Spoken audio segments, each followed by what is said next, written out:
बुद्ध के जो सूत्र हैं वो ज़्यादातर लोगों ने गलत समझे हैं। ये बात सबसे पहले समझ लो, क्योंकि जितने भी गहरे और बेशकीमती सूत्र होते हैं ना, इन्हें इंसान अक्सर उल्टा ही समझता है। जैसे कोई बात इंसान के दिमाग में जाती है, उसकी रोशनी कहीं खो जाती है। जैसे ही कोई सुगंध उसके भीतर पहुंचती है, वो बदबू बन जाती है।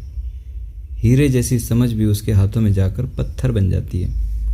बुद्ध ने जो कहा वो अनमोल था, लेकिन जो उनके पीछे चले उन्होंने उसे ही गलत पकड़ लिया। ये गलती हर किसी के साथ हुई है। हर किसी ने अपने गुरु के वचनों को अपने ही हिसाब से तोड़ मरोड़ लिया है, क्योंकि ये बातें इतनी बारीक हैं, इतनी सूक्ष्म हैं कि इंसान की पकड़ में आते ही उनका अर्थ बिगड़ जाता है। अब सुनो, बुद्ध ने क्या कहा? चित्त क्षणिक है, चंचल है, इसे रोकना कठिन है, इसे साधना भी कठिन है, लेकिन समझदार इंसान इसे वैसा ही सीधा कर लेता है जैसे तीर चलाने वाला अपने तीर को साधता है।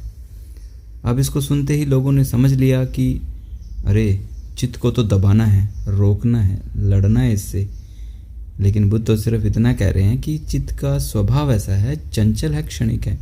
वो कोई लड़ाई नहीं बता रहे, बस एक तथ्य रख रहे हैं, एक सच्चाई बयान कर रहे हैं। लेकिन जैसे ही कोई कहता है जीवन क्षण भंगुर है, तुम तुरंत उसकी उल्टी दिशा में भागने लगते हो।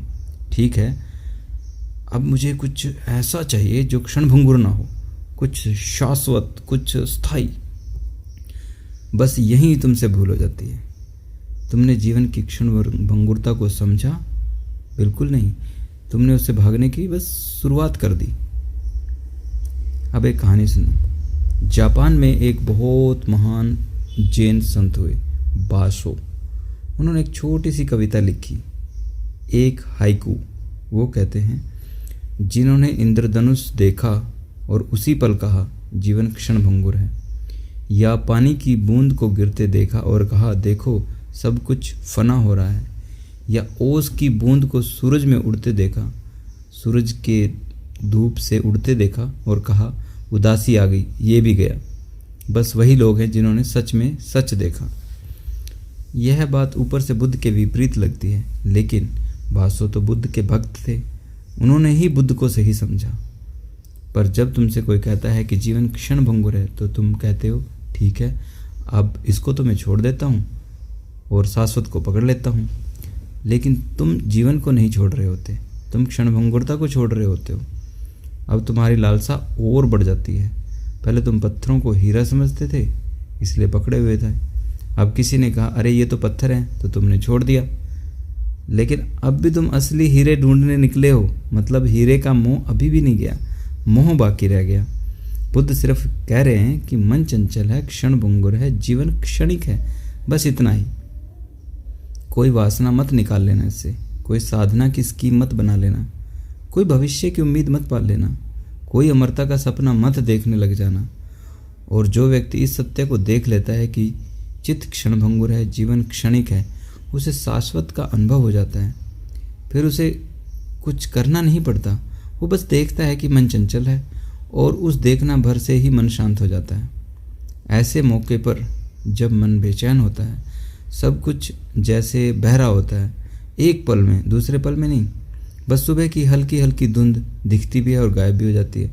ऐसे ही वक्त में जब सब क्षणिक और अस्थायी लगता है, तब तुम जाग जाते हो। अचानक एक झटका लगता है, जैसे जीवन की कोई व्यवस्था अचानक हिल गई हो। जिस उम्मीद को तुमने पकड़ रखा था वो जैसे हाथ से निकल गई। हम सोचते हैं कि कोई चीज़ स्थायी है, शाश्वत है, लेकिन असल में कुछ भी स्थायी नहीं है। जो चीज़ एक पल है वो अगले पल में नहीं है। यही समझने वाली बात है। अगर तुम इसी क्षण भंगुरता को पूरी तरह देख लो, समझ लो, तो वहीं से शाश्वत को छू लिया। क्योंकि जो हर पल बदलता है वही तुम्हें उस चीज़ के करीब लाता है जो कभी नहीं बदलती।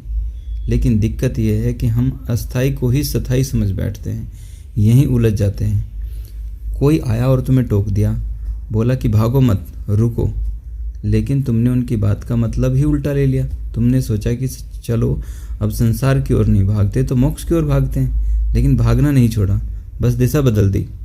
भागना ही संसार है, रुक जाना वही मोक्ष है। तुम दौड़ते रहे, कभी धन की तरफ, कभी धर्म की तरफ, लेकिन भागते रहे। और उस दौड़ में तुम्हारा अहंकार, तुम्हारी इच्छाएं, तुम्हारी बेचैनी सब साथ दौड़ते रहे। बस नाम बदलता गया, दिशा बदलती गई, लेकिन पागलपन वही का वही रहा। और इसलिए जापान में जहाँ बुद्ध के असली अर्थों को समझा गया, वहाँ कहा गया है कि सिर्फ बुद्ध के वचन सुनते सुनते ही लोग समाधि में चले जाते हैं। क्यों? क्योंकि वहाँ सुनना ही करना है, कोई उपाय नहीं करना, कोई तप नहीं करना, बस एकदम साफ देखना है। बुद्ध के डायमंड सूत्र में वो बार बार कहते हैं, जिसने इस शास्त्र की बस 4 पंक्तियां भी समझ ली वो मुक्त हो गया। लोग पूछते हैं कैसे? सिर्फ 4 लाइन पढ़कर? बुद्ध कहते हैं हाँ, क्योंकि अगर तुमने वास्तव में देख लिया तो फिर कुछ करने की ज़रूरत ही नहीं है। सत्य को बस जैसा है वैसा देख लो, असत्य को भी बस पहचान लो, फिर कुछ करने की ज़रूरत नहीं रहती। जैसे अर्जुन पूछता है मैं ये करूं या वो करूं, कृष्ण कहते हैं तू कुछ मत कर, तू बस उसे करने दे। क्यों? क्योंकि जब तक मैं कर रहा हूँ, जब तक ये मैं भाव है, सब गड़बड़ है।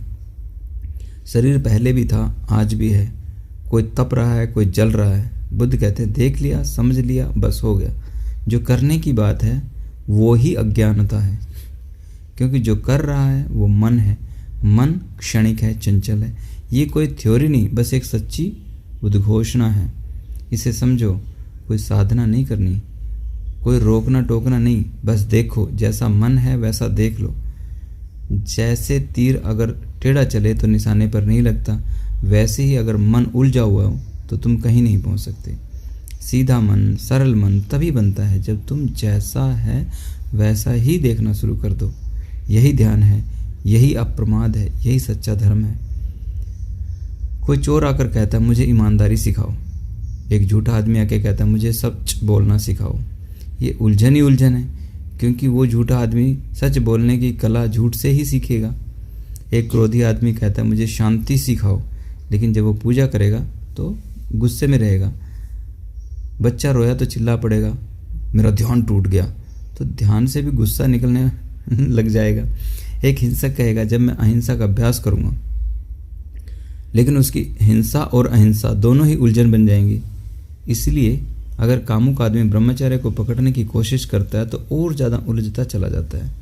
निचोड़ ये है, करो मत, देखो, बनाओ मत, समझो, भागो मत, रुको, और जो है उसे जैसा है वैसे देखना सीख लो। बस यही मोक्ष है।